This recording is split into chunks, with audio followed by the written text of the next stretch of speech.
भाद्रपद गणेश चतुर्थी व्रत कथा। श्री गणेशाय नमः। श्री गणेश जी बोले कि भाद्रपद महीने की संकट चतुर्थी हर प्रकार की सिद्धि दिया करती है। पहले कहे हुए प्रकार से उनकी पूजा करनी चाहिए, किंतु भोजनादि के संबंध में विशेष प्रकार आगे कहूँगा।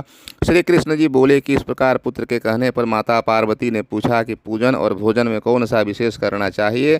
तब श्री गणेश जी बोले कि गुरुओं द्वारा कहे गए मार्ग से भक्तियुक्त होकर के उनके व्रत का आचरण करे। 12 महीने में भिन्न भिन्न नामों से उनकी पूजन करे।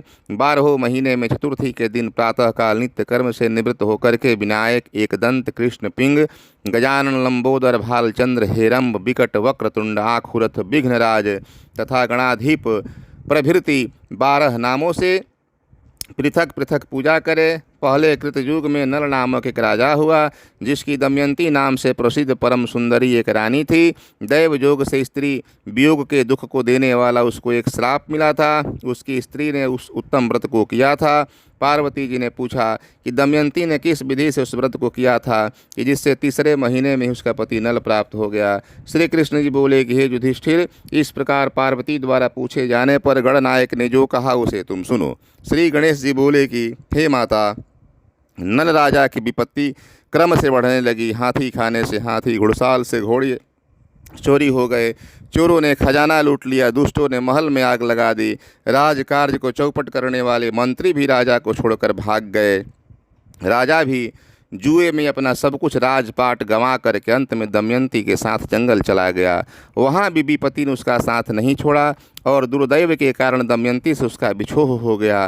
किसी नगर में जाकर राजा नल ने नौकरी कर ली, तो किसी नगर में रानी दमयंती ने तथा अन्य किसी नगर में राजपुत्र ने। अनेक प्रकार की भांति व्याधि से पीड़ित वे सभी अपने अपने कर्म के फलों को भोगते हुए पृथक पृथक रहकर भिक्षा मांगकर दिन बिताने लगे। एक समय दमयंती महामुनि सरभंग के चरणों पर मस्तक नवाकर बोली। दमयंती ने कहा कि हे भगवान, मेरे पति, पुत्र और विपुल राज्य तथा पहले के हाथी, घोड़े आदि सारे ऐश्वर्य कैसे पुनः प्राप्त होंगे।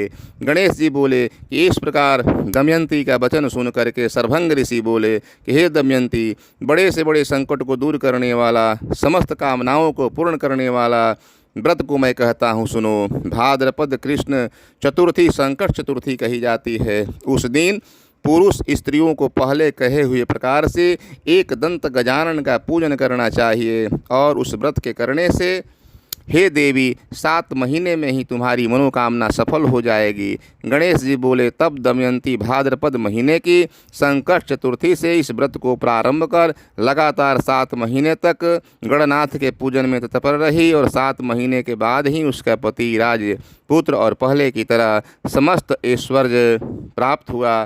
श्री कृष्ण जी बोले कि हे युधिष्ठिर, आप भी इस व्रत को करिए, इससे आपका भी नष्ट राज्य पुनः आपको प्राप्त होगा और समस्त शत्रुओं का नाश होगा। हे राजन, इस प्रकार समस्त दुख को नाश करने वाला, अभ्युदय को देने वाला व्रतों में उत्तम यह व्रत मैंने आपसे कहा।